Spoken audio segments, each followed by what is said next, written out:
झूठा आरोप क्यों लगाया? तो उसे बोला कि मेरे मम्मी पापा करवा रहे हैं, मैं कुछ नहीं कर रही हूँ। शिवा ने कई बड़े खुलासे किए हैं। ये नहीं है कि आपके रात आप चलते चलते 20 को टच कर रही हैं, आपके रोज अरेस्ट होते फिरेंगे। मेरे पास कोई सीढ़ी नहीं है। बापूजी कभी किसी लड़की से एकांत में मिलते नहीं हैं। नाश हो ऐसे लोगों का। आपने किसी मौलवी पर, क्रिश्चियन पादरी पर आरोप लगाते हुए देखा है? लॉ ऐसा बन गया, तुम भी चक्कर में आ सकते हो कभी ना कभी, ये बता रहा हूँ मैं आपको।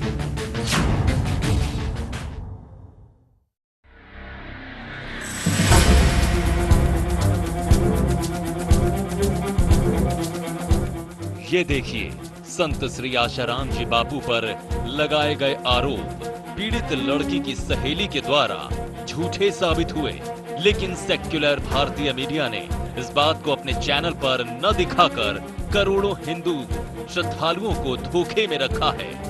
इस वीडियो में कई न्यूज चैनल इस लड़की का इंटरव्यू ले रहे हैं, लेकिन P7 न्यूज के अलावा किसी ने इसे नहीं दिखाया।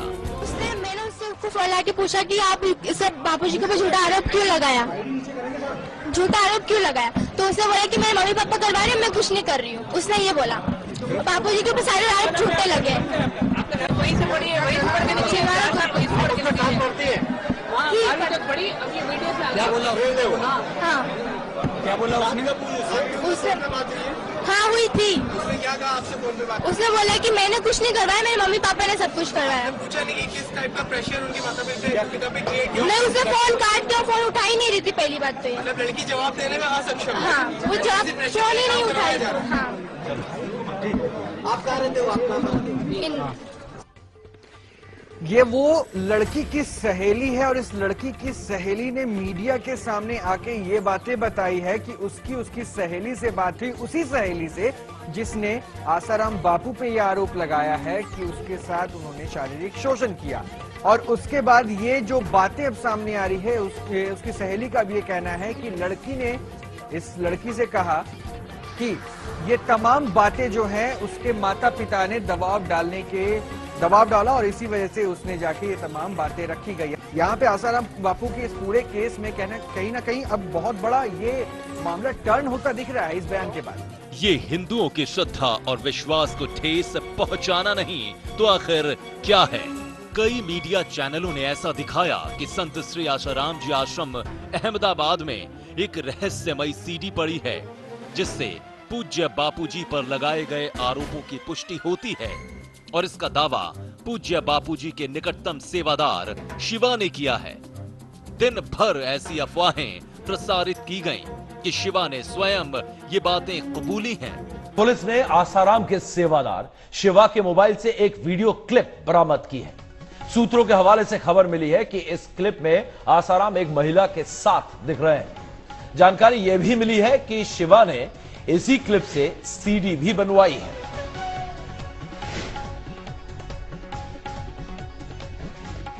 इस सीडी की जांच के लिए पुलिस की खास टीम भी इनके आश्रम में पहुंची थी और लगातार। लेकिन मीडिया वालों को करारा तमाचा तब लगा जब स्वयं शिवा ने पुलिस की हाजिरी में यह बयान दिया कि उसके पास कोई सीडी नहीं है, जिसे कुछ चैनलों ने दिखाया भी। ये सीडी आई कहां से? मतलब बात कहां से उठी? मेरे पास कोई सीडी नहीं है। नहीं, कहीं दूसरे का आपने भी पता भी नहीं है, तो ऐसे ही अपने मन से। शिल्पी का नाम दिया गया, आपको पता है सर? हाँ तो वो तो वार्डन है, मेरे को पता नहीं कौन है वार्डन है। वार्डन को कितनी सारी वार्डन होगी, मैं कैसे जानूंगा? आपकी शिल्पी से उस दिन बात नहीं हुई? कभी नहीं। मेरा उसमें कॉल डिटेल में चेक कर लो। आपसे कोई घनिष्ठ और कोई है बाबा के? घनिष्ठ मैं नजीक में रहता हूँ, बाकी और भी आप वहाँ थे, आपके अलावा और कौन? पूज्य बापूजी के चरित्र पर सवाल खड़े करते हुए मीडिया ने दिखाया कि पूज्य बापूजी लड़कियों से एकांत में मिलते हैं। बापूजी पर ऐसी घिनौनी और आपत्तिजनक न्यूज दिखाकर करोड़ों श्रद्धालुओं की भावनाओं को ठेस पहुंचाई गई। पूज्य बापूजी जैसे संत जो सदा सबके हित में रहते हैं और ब्रह्मचर्य को जीवन की नींव बताते हैं, उन पर ऐसा घिनौना आरोप लगाकर सभी के सामने अपना घिनौना चेहरा पेश किया। लेकिन शिवा ने ही पुलिस के सामने ये बयान दिया कि पूज्य बापूजी किसी लड़की से एकांत में नहीं मिलते। बापूजी कभी किसी लड़की से एकांत में मिलते नहीं हैं। और वो लड़की ने मेरे खिलाफ आरोप लगाया था कि शिवा ने अंदर भेजा था और बाद में शिवा ने धमकी दी कि बाहर जाके कुछ बताना नहीं। मैंने कोर्ट में सब मेरे सारे सबूत पेश कर दिए हैं कि मेरे पास ऑलरेडी टिकट है। 8 बजे की 7 बजे वहाँ से निकल गया था मैं, 6:45 बजे निकल गया था। 8 बजे की मेरे पास टिकट है और सारा मैंने उनको मेरे अगर टिकट से भी नहीं माने तो मेरी मोबाइल की कॉल डिटेल है पूरी, मेरा नंबर पूरा चाहे तो ले सकते हो, उसकी कॉल डिटेल निकाल सकते हो। मैं बाकायदा इस केस में कहीं हूँ ही नहीं। लड़की क्यों आई थी, आपने बुलाया था? किस नहीं, मैं बापूजी के साथ प्रसाद की सेवा में रहता हूँ, तो हर कोई मेरे को फोन करता है, जो भी फोन करे उसको मैं सबको मैं जवाब देता हूँ। अगर मेरी सेवा खाली प्रसाद की रहती है तो मैं प्रसाद तक की सेवा रहता हूँ, बाकी मैं कम से कम 8 साल से गुरुजी के साथ रहता हूँ। बापूजी कभी किसी लड़की से एकांत में मिलते नहीं हैं। हम 8 साल से गुरुजी के साथ रहता हूँ, ऐसा कुछ हुआ नहीं है, पर कहीं ना कहीं ये सेटिंग किया हुआ है। मेरे पास ऐसा कोई सबूत नहीं है। मारा धमकाया कि जो हम बोले वो आपको बोलना है, मेरे पास कोई सीढ़ी नहीं है। तो जिस सेवादार शिवा के नाम पर कहीं ना कहीं पुलिस ढेरों दावे कर रही थी, तमाम तरह की जोधपुर पुलिस इशारे कर रही थी, इन्वेस्टिगेशन की बातें कह रही थी, वो शिवा जब मीडिया के सामने आया, क्या कुछ उसने कहा। बापूजी कभी किसी लड़की से एकांत में मिलते नहीं हैं और वो लड़की ने मेरे खिलाफ आरोप लगाया था कि शिवा ने अंदर भेजा था और बाद में शिवा ने धमकी दी कि बाहर जाके कुछ बताना नहीं। मैंने कोर्ट में सब मेरे सारे सबूत पेश कर दिए है कि मेरे पास ऑलरेडी टिकट है। 8 बजे की 7 बजे वहाँ से निकल गया था मैं, 6:45 बजे निकल गया था। 8 बजे की मेरे पास टिकट है और सारा मैंने उनको मेरे अगर टिकट से भी नहीं माने तो मेरी मोबाइल की कॉल डिटेल है पूरी, मेरा नंबर पूरा चाहे तो ले सकते हो, उसकी कॉल डिटेल निकाल सकते हो। मैं बाकायदा इस केस में कहीं हूँ ही नहीं, बाकी मैं कम से कम 8 साल से गुरुजी के साथ रहता हूँ, ऐसा कुछ हुआ नहीं है। और बाकी उसके बाद में भी मैंने सुना कि उसको ये हादसा हुआ, उसके बाद अगर कोई लड़की रहती तो ये वहाँ रुकती नहीं, एक कदम भी पैर चप्पल भी नहीं पहनती और तुरंत भाग जाती, माँ के पास रोती, बाप के पास रोती। लेकिन रात को रुकी, फार्म हाउस के मालिक के लड़के के साथ खेली, खेलने के बाद उनके बच्चों को 200 रुपया भी दिया। फिर फार्म हाउस का मालिक छोड़ने जा रहा है 9-10 बजे तक, तभी कुछ नहीं बोल रही। जो सच है वो हम इसलिए सामने ला रहे हैं क्योंकि जोधपुर पुलिस दावे कुछ और कर रही थी और दावों के पीछे की सच्चाई कुछ और निकल रही है। हम वो सच सामने ला रहे थे।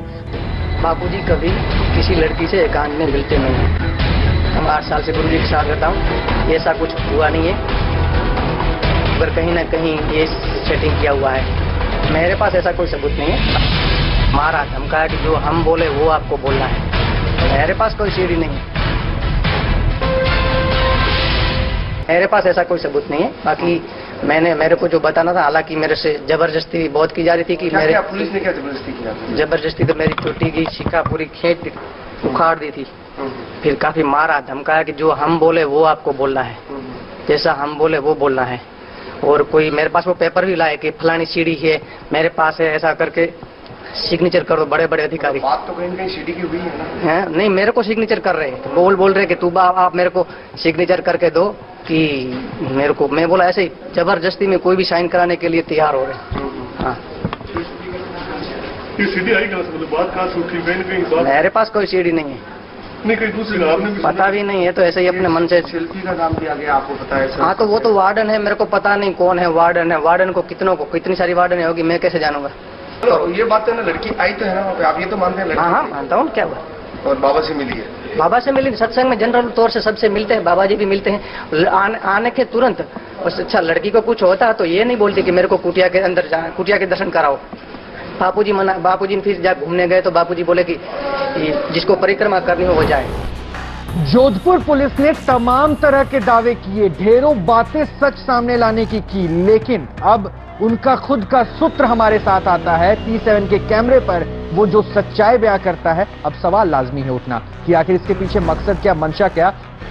डीसीपी लांबा ने भी प्रेस कॉन्फ्रेंस कराकर ये साफ किया कि ये सारी बातें आधारहीन हैं। मीडिया बिना किसी तथ्य के ये साबित करने में लगा है कि कानून सबके लिए एक समान होता है। पुलिस के पास में कोई सीढ़ी नाम की कोई चीज नहीं है, ना कोई ऐसी बातचीत सामने। हाँ बिल्कुल, ये आधारहीन तथ्य है। ये तब सिद्ध हुआ जब कानून के सेवक के मनन ने पूज्य बापूजी पर लगाए गए आरोपों का खंडन किया। स्टोरी जो आप अंदर आज मैंने डॉक्यूमेंट्री एविडेंस दिखाई है, जो चीजें आज डिस्प्ले करी हैं, कम से कम एटलीस्ट आप लोगों तक पूरी तरह पहुंचाने में एफआईआर स्टैंड नहीं करती आपके हिसाब से? आपने देख ली, आपने पढ़ के मैंने सुना दी है आपको। 376 रेप केस नहीं बनता है, रेप केस के कोई चार्जेस नहीं है, और उस पे आउटरेस्ट मोडेस्टी के कोई चार्जेस नहीं है। अटेम्प्ट वाली बात है, उस पे अगर अटेम्प्ट है तो बेलेबल ऑफेंस बनता है, फिर उनको अरेस्ट किस बात के लिए किया है? बदलाव आया है और टच करना भी कानून, आप कानून को पढ़ लो पहले। टच का मतलब ये नहीं है कि आपके रात आप चलते चलते 20 को टच कर रही हैं, आपका रोज अरेस्ट होते फिरेंगे। ये नहीं है कानून। कानून ने बहुत चीजें दे रखी हैं। आप ऐसा ना समझो कि कानून बनाने वाले उस समय का सारी चीजों को देखा नहीं है। उसी कानून को पढ़कर अदालत के आगे मैंने सिर झुकाकर ये निवेदन किया है कि केस नहीं बनता है। बाकी अब सारा कोर्ट पर है। कल को प्रोसिक्यूशन अब इस पे बहस सुबह 11 बजे करेगा, फिर मैं उसका जवाब दूंगा। आज के लिए इतना काफी है। मेडिकल के कुछ सर्टिफिकेट राम मनोहर लोहिया हॉस्पिटल के पेश किए? No no no no no no. अब बंद करो, बस छोड़ दो। अच्छा, थैंक यू।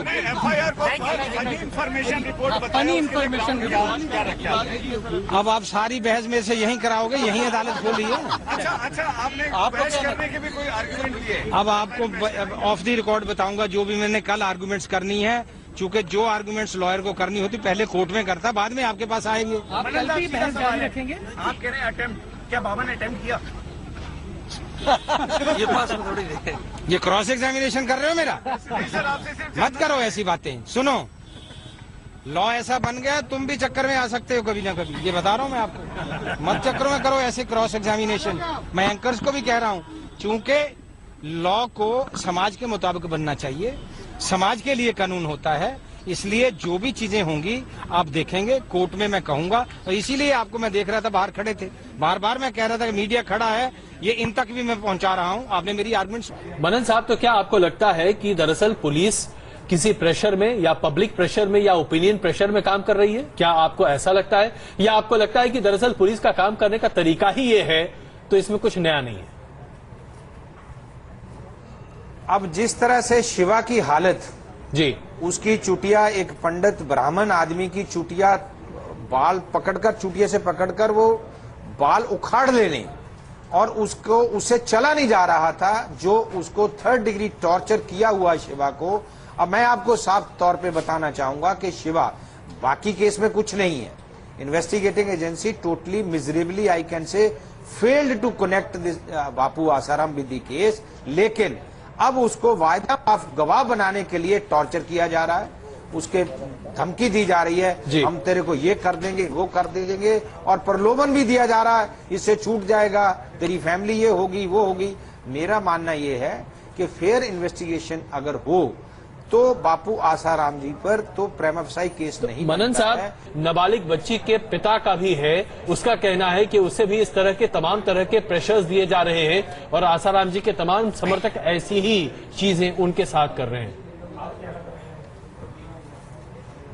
हमने तो कोर्ट को दिखाया है, वो तो एक एलिगेशन लगा रहे हैं। हम कह रहे हैं इन एलिगेशंस का, अगर माता पिता उनके एलिगेशन लगा रहे हैं, उसकी इंडिपेंडेंट इंक्वायरी करवा लो, और लॉ में प्रावधान है उसके लिए। प्रावधान जब हैं उसका यूज करें। जरा हमें यह समझाइए कि तमाम ऐसे लोग हैं जो अब आसाराम जी के खिलाफ अपनी बातों को कहते दिखाई दे रहे हैं, अदालत के सामने हो सकता है कि उनकी गवाही भी पेश की जाए, आपके लिए केस कितना मुश्किल हो जाता है उसके बाद? दोस्त, मैं सिर्फ अपने आप से पूछना चाह रहा हूं, मैं आपसे क्वेश्चन नहीं कर रहा हूं। ये कहां सो रहे थे आज तक लोग? क्यों नहीं बयान दिया? क्यों नहीं पुलिस को पहले रिपोर्टें लिखाई हैं? ये अब कहां के धर्मपुत्र युधिष्ठिर पैदा हो गए रातों रात? एक। नंबर 2 जी, अब मैं आपसे एक सवाल और पूछना चाहूंगा, मैं आपसे पूछूंगा जी। चंद्रा स्वामी का केस याद है सबको? बिल्कुल बिल्कुल। लखूभाई पाठक केस में 9 महीने जेल में जी, बरी हुए, सेंट किट्स बरी हुए, बाकी 9 केसों में फेरा में बरी हुए। एक बार भी क्लिप दिखाई आज तक आप लोगों ने उसकी?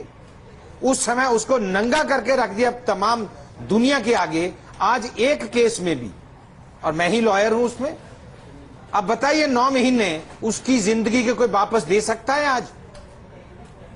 और सुप्रीम कोर्ट में बेल हुई थी जाकर, जब सुप्रीम कोर्ट ने ये टिप्पणी करी थी कि ऐसे केसों में तो मजिस्ट्रेट को बेल दे देनी चाहिए थी। जी, और वो एंटीसिपेटरी पर थे पहले।